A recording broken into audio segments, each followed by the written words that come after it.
Sidang hari ini, satu saksi yang disebutkan dalam dakwaan yang disebut menjemput Meli tengah malam itu membantah peristiwa itu. jadi biar enak ya. Ini karena saya harus melakukan cara yang berbeda sekarang melihat persidangan yang belakangan ini sudah semakin berusaha menutupi oknum-oknum tertentu. Bentar ya, saya harus ambilkan data lagi. Ya teman-teman, enak kita ngomong pakai data. Jadi di dalam peristiwa 10 hari kemudian ya, di sini ada disebutkan nama orang dalam dakwaan. Namanya Edwin Zuhri Akhirul Azal. Ini tadi bersaksi. Dia katanya dimintai tolong oleh korban dengan naik sepeda motor ke Puri Pelandaan, yang kemudian ujungnya adalah terjadi pemerkosaan yang kedua. Saksi mengatakan di atas sumpah dan berani bersumpah peristiwa itu tidak pernah ada. Namanya dicatut oleh korban, saksi yang mengaku korban. Peristiwanya tidak pernah ada, bahkan seumur dia ada di pondok tidak pernah gonceng dia. Selain adik kelas, dan dia memang tidak pernah berhubungan langsung.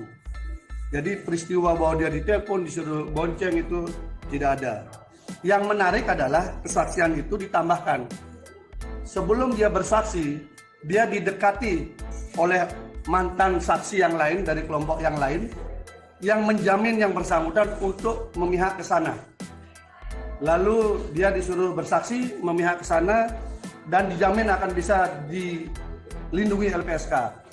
Tidak hanya itu, di sidang juga tadi dibuka dialognya, percakapannya. Yang bersangkutan disebutkan bahwa si saksi cerita bahwa dia bisa mengatur nanti dengan Kajari kalau dia untuk tidak dipanggil. Faktanya adalah yang bersangkutan memang tidak mau dipanggil. Fakta, sehingga kami meminta untuk dihadirkan. Faktanya ya. Jadi peristiwa ini menurut kami sudah menjadi rekayasa struktural. Karena dari keterangan saksi saja bisa menyampaikan begitu. Udah, kamu jangan bersaksi. Kalau kamu bersaksi menguntungkan, kita akan atur biar dilindungi LPSK dan sebagainya. Jadi cara-cara ini kan cara-cara yang sebenarnya bagian pada obstruction of justice ya. Tapi sudahlah. Tapi yang penting sudah terungkap di persidangan. Dan saksi yang lain juga mengungkapkan. Ada 2 saksi yang mengungkapkan dengan bukti otentik komunikasi bahwa saksi korban pernah berhubungan intim dengan orang lain. Siapa itu, Pak? Nanti itu karena sidang tertutup kami tidak bisa ungkap, tapi bukti otentik itu dibuka, dilihat oleh JPU, dilihat oleh majelis hakim dan dilihat oleh kita. Komunikasi itu ada melalui medsos, gitu ya. Dan ada. Yang korban itu sebelum terjadi ini sudah ada indikasi. Sudah pengakuan dari yang diajak berhubungan itu. Plus ada juga saksi yang kemudian teman baiknya yang diajak itu mengakui juga mendapatkan hal yang sama. Berarti cerita yang sama. visum yang terdahulu bisa diragukan itu, Pak. Nah, kita nggak lagi ngomong itu, benda tumpul nggak jelas. Tapi yang pasti kita berpijak pada kesaksian. Jadi saksi yang tadi 4-4-nya adalah saksi-saksi yang sudah meratakan keseluruhan dakwaan. Tetapi yang membuat kami kecewa pada hari ini adalah sejak awal kami mengharapkan hadirnya saksi yang dibalik semua kasus ini untuk mengungkapkan motif. Sudah dipanggil oleh JPU, tetapi kemudian tidak mau hadir dengan 3 alasan. 1, karena ada hubungan keluarga, hubungan tiri. Kemudian yang kedua, karena sakit, berlapis ini. Sakit. Dan yang ketiga, karena dia juga membuat laporan polisi tahun 2021 yang ada kaitan dengan kasus ini. Oh, berarti intinya dari ini semua itu ada dalangnya ya? Kita ingin membuka motifnya kan, karena saksi ini ada di BAP. Saksi ini ada di BAP. Kami sangat kecewa. Ini tidak dihadirkan dan baik majelis hakim maupun JPU bersepakat untuk tidak menghadirkan. Berarti kloplah sudah bahwa kita tidak bisa mengungkapkan motif ini di tengah persidangan. Karena sudah secara struktural dari proses perpindahan ruang sidang, dari proses semuanya, bahwa ini bukan kekuatan kecil yang menggarap Mas Deki. Bukankah namanya persidangan itu untuk Mencari kebenaran material. kebenaran tentang Betul. fakta yang ada kan? Makanya kami ajukan keberatan tertulis bahwa persidangan ini tidak fokus lagi mencari kebenaran material, tapi sudah muncul upaya untuk menutupi oknum tertentu agar tidak terungkap motifnya. Itu yang terjadi.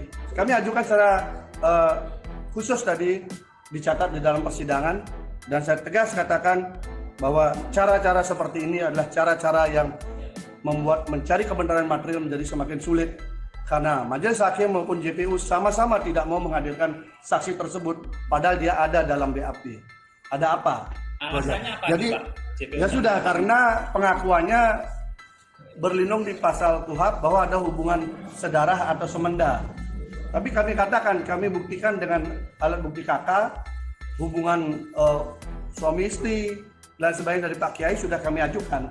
Sementara dari sebelah kan tidak ada.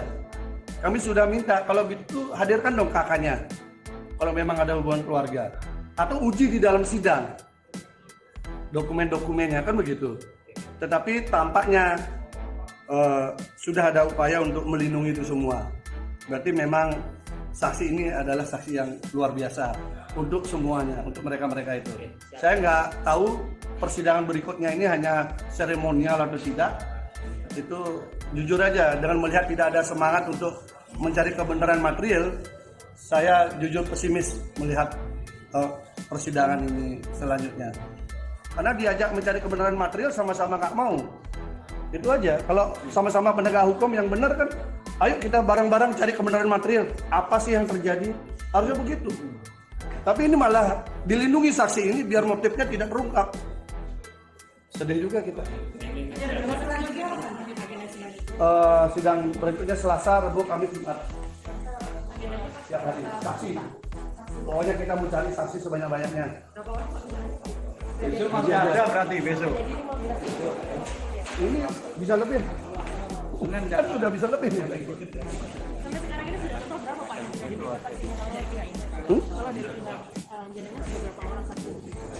Berapa tuh total tuh? Udah banyak nih.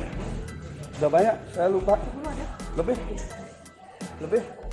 Karena baru saya juga terungkap motifnya, kenapa tidak dipanggil yang disebutkan dalam dakwaan tadi.